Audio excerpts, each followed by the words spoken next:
জমায়েত করেছে। আরে ফেসিবাদের সংখ্যা তো তার চেয়ে বেশি ছিল। পরিষ্কার বলি, ধৈর্য সহনশীলতার সঙ্গে একটা ভয়ের জায়গা আছে সরকারের এখানে, যে তারা আরো বড় ধরনের কোন গন্ডগোল তৈরি করে দেশে একটা নৈরাজ্যকর পরিস্থিতি সৃষ্টি করে কিনা। সরকারকে বলবো, যেই ভয়ে ওদের বিরুদ্ধে ব্যবস্থা দিচ্ছেন না, ওরা কিন্তু সেই কাজটাই করে ছাড়বে। এই জন্য যত দ্রুত সম্ভব যত আমরা সরকারকে সহযোগিতা করতেছি। আমি সোহরাওয়ার্দীতেও বলেছি, এই এতাতীতের একজনকে পাবেন না গত 16 বছরে ফেসিবাদের বিরুদ্ধে একটা কথা বলেছে। তাদের একজনও ফেসিবাদের বিরুদ্ধে কথা বলে 24 ঘন্টা কেন 24 মিনিটের জন্য জেলখানায় বন্দী হয়। তারা ফেসিবাদের সহযোগী ছিল, ফেসিবাদের সহযোগী ছিল, ফেসিবাদ তাদেরকে সুযোগ দিয়েছে।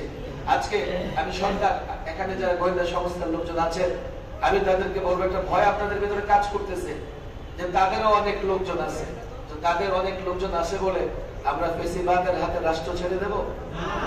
5ই আগস্টে 2000 ছাত্র জনতা রক্ত দিয়ে যেই দেশটাকে ফেসিবাদ মুক্ত করেছেন, আমরা আবার তাদের হাতে এই দেশকে ছেড়ে দেব?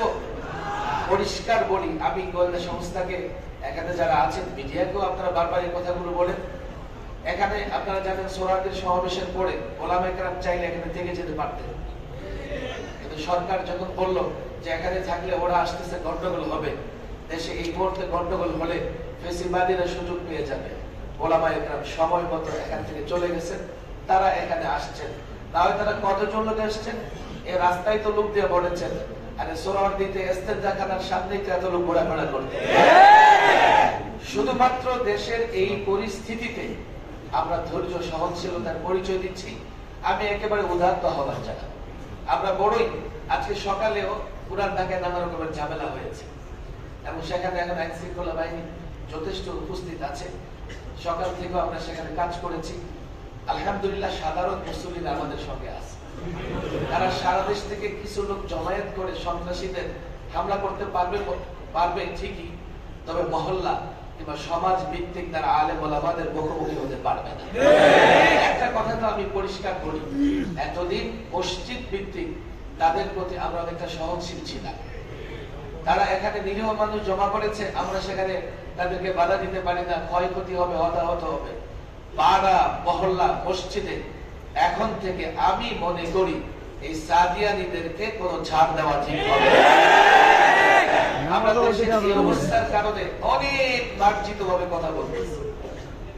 দেশের এই অবস্থার কারণে গোটা বাংলাদেশ থেকে 5000-7000 লোক জমা করছো, অথচ টঙ্গী শুধুমাত্র যদি সাধারণ সাথীদেরকে আহ্বান জানানো হয়, অন্তত 24 মিনিটের মধ্যে 10-20 হাজার জমা হয়ে যায়। দুই গ্রুপকে মুখোমুখি করে মারামারি বাজানোর ইচ্ছা আমাদের বিলকুল নাই। আমরা সরকারকে আগেও বলেছি, আপনারা কি করেন এটার যথাযথ একটা ব্যবস্থা দেন, বেশি না, মাত্র ওদের 2-4 জনকে গ্রেফতার করলে এই ষড়যন্ত্র থাকবে না। 2-4 জনকে গ্রেফতার না করলে এই ওরাই ফেসিবাদের বাহন হবে, ওরাই বাংলাদেশে নৈরাজ্য সৃষ্টি করবে। না হলে এতটা উত্তেজনা কেন?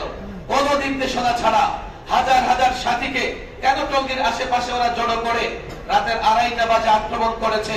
সরকারের কোন ধরনের নির্দেশনা ছিল না, সরকারের কোন দায়িত্বশীল ব্যক্তি তাদেরকে সেখানে যেতে বলেনি, ছাত্র সমন্বয়করা তাদের সেখানে যেতে বলেনি। ওরা আসলে জুলাইয়ের স্পিরিট, 5ই আগস্টের বিপ্লবের চেতনাকে নস্যাৎ করে ফেসিবাদকে ফিরিয়ে আনতে চায়। 5ই আগস্টে ছাত্র জনতা রক্ত দিয়েছে, প্রয়োজনে আমারও রক্ত দিতে হবে। আমরা সরকারকে পরিষ্কার বলি, আপনাদের বলি, আমি উল্টাপাল্টা কথা বলা পছন্দ করি না। তারাই ফেসিবাদের দোষর, তারাই ফেসিবাদের দোষর। আপনারা মনে করতেছেন নানাভাবে ফেসিবাদ বাংলাদেশে মাথা চাড়া দিয়ে উড়ে তুলবার চেষ্টা করেছে, সর্বশেষ ইসকনের ভূমিকায় তারা মাঠে নেমেছিল। সরকার খুব সুচারুভাবে ইসকনের ষড়যন্ত্র মোকাবেলা করেছে। আমার বিশ্বাস সরকারের মোকাবেলা করবে। আমরা সরকারকে সহযোগিতা করব এবং এই কাকরাইল থেকে যে কর্মসূচি ঘোষণা করা হয় সেই কর্মসূচি পালন করবো ইনশাআল্লাহ। ইনশাআল্লাহ সব ক্ষেত্রে দূর হয়ে যাচ্ছে, একে একে এই সাদিয়ানি ক্ষেত্রেও দূর হয়ে যাবে।